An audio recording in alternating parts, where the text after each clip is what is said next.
Hello everyone, this is Vinay. Today I'm going to talk about some of the factual based questions regarding the Mughal Empire or the Mughal dynasty. We all know that Mughal Empire they lasted long in India, like they ruled from almost 16th century to 19th century. It was a very quite a long period when compared to other dynasties. So before we start discussing some of the questions regarding the Mughal Empire, let me tell you what existed before that. So, when we talk about the medieval history, it usually existed between the 7th to 18th century. So, this medieval history is again classified into two types, namely the early medieval and the late medieval. The early medieval was between 7th to 13th century. Early, that was between 7 to 13, and late was from remaining 13th to 18th century. So this was regarding medieval history.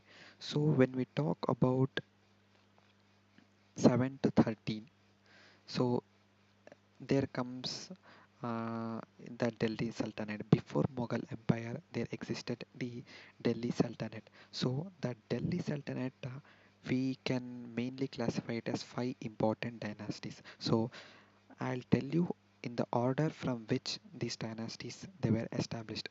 The first dynasty was called as the slave dynasty, and the second was called as the, I'll just put a colon mark. First one is the slave dynasty. It was also called as Mamluk dynasty. Here, famous kings existed like Qutbuddin Aibak, Iltutmish. We all know that the Qutub Minar. It was started by Qutbuddin Aibak, but it was completed by Iltutmish. So first comes the slave dynasty. Then we have the Khilji.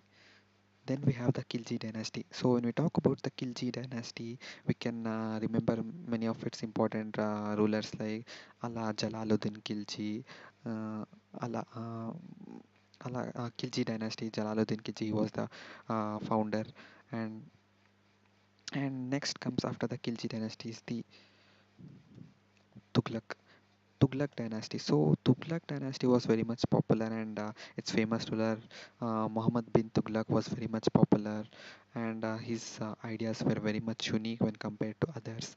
So after the Tughlaq dynasty, there comes the Sayyid dynasty. Sayyid dynasty, they were not very much popular, but though it's considered as a dynasty after Tughlaq, and Sayyid dynasty didn't give much importance to any of the construction activities or any of the developmental works because their period was very much short, and they didn't have enough resources to indulge in all those activities. But Tughlaq and Khilji, they were somewhat into this tomb construction and all. They had some resources, and they had involved themselves in these activities. And the last one is the after the Sayyid dynasty, we have the Lodi dynasty. So the Lodi dynasty founder is the Bahlul Lodi, and this is considered the ending phase of the Delhi Sultanate.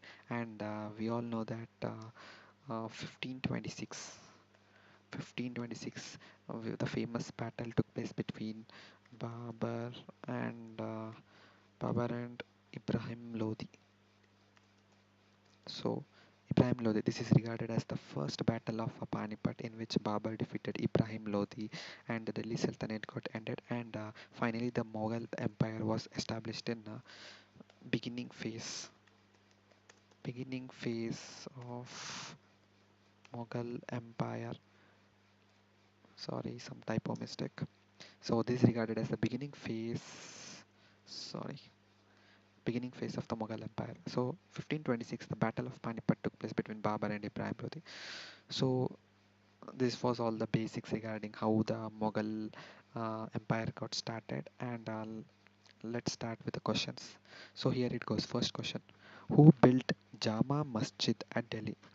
This is very much a factual based question, and Jama Masjid, we all know that it is B. Shah Jahan. So let me point out what all Shah Jahan built. Okay, I'll just built by Shah Jahan. I'll just mark it out what was built by Jahan. We all know that the famous Taj Mahal was built by Shah Jahan in the loving memory of his wife, that is Mumtaz Mahal. Taj Mahal was built by when, and two important masjids we need to remember, that one is the Moti Masjid and other is the Jama Masjid.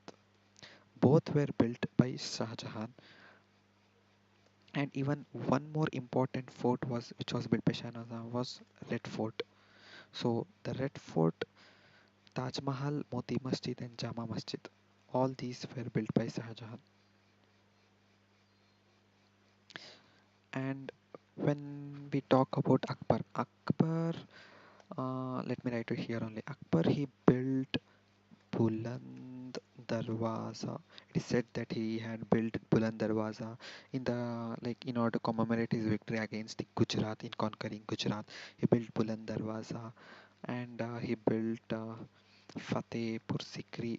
Rather than building, he founded the city of Fatehpur Sikri, and he also built an important fort, that is the Agra Fort. So these three contributions was made by Akbar: Buland Darwaza, Fatehpur Sikri, and Agra Fort. So answer to this question was Jama Masjid, that was Shah Jahan. So let me get back to second question. Which Mughal ruler hated people who hated paintings? So in order to answer this, let me give you some basics regarding. There was an emperor by name Jahangir. So Jahangir, with his reign, he was, I guess, first one was the Babar, second Humayun, third one was Akbar. Then comes the Jahangir. He was the fourth Mughal emperor, fourth Mughal emperor, and fourth Mughal emperor. And it is said that he was a lover of paintings. He very much loved paintings, and the paintings development, it reached its zenith, that is it reached its peak during Jahangir, and he was in very much fond with paintings. So from this we can make out that which Mughal ruler hated people who hated paintings, so that was Jahangir. And it was also said that during his time, two East India Company officials visited Jahangir court, and in order to seek permission in order to establish their factories at Surat and many of the ports which they had reached. So William Hawkins and Thomas Rowe. So these two were the people who visited Jahangir court, and they obtained the right to establish their fort, or the factory at Surat. William Hawkins and Thomas Rowe. Remember it as Hawkins cooker. So these two names are very much important. So answer to this question would be Jahangir. So let me get back to third question. Why was Bairam Khan not popular with other Mughal nobles? So before answering this, let me tell you about Bairam Khan. So this Bairam Khan was basically a regent.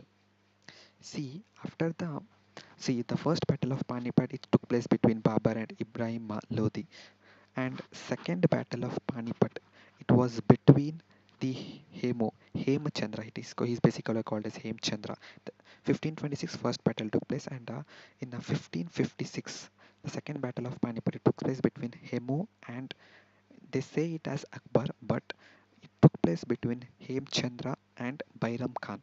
This Bairam Khan was a regent of young Akbar, because Akbar, he was into the throne at the age of 13 years. At that age, he was not very much his into how organizing into battles and involving in battles. He has not reached uh, that age in order to make decisions and make fights in the battle. So Humayun, he had appointed Bairam Khan in order to take care of Akbar, and he fought the battle on behalf of Akbar, and he won the second battle of Panipat in 1556 against Hemchandra.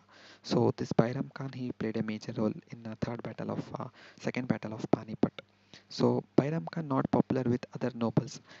The main reason was because he was a Shia and they were Sunnis. He was a Shia Muslim. So when we talk about this, Muslims, in Muslims also we have two categories: Shia and Sunni Muslims. Sunni. So, so when how is it classified? Like how is it Shia and which people belong to Shia and which people belong to Sunni? It goes way back when Muhammad Prophet.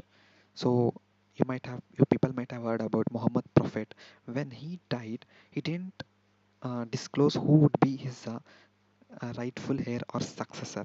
So there was his son-in-law was there. He formed one of the organization, and his son he formed another organization.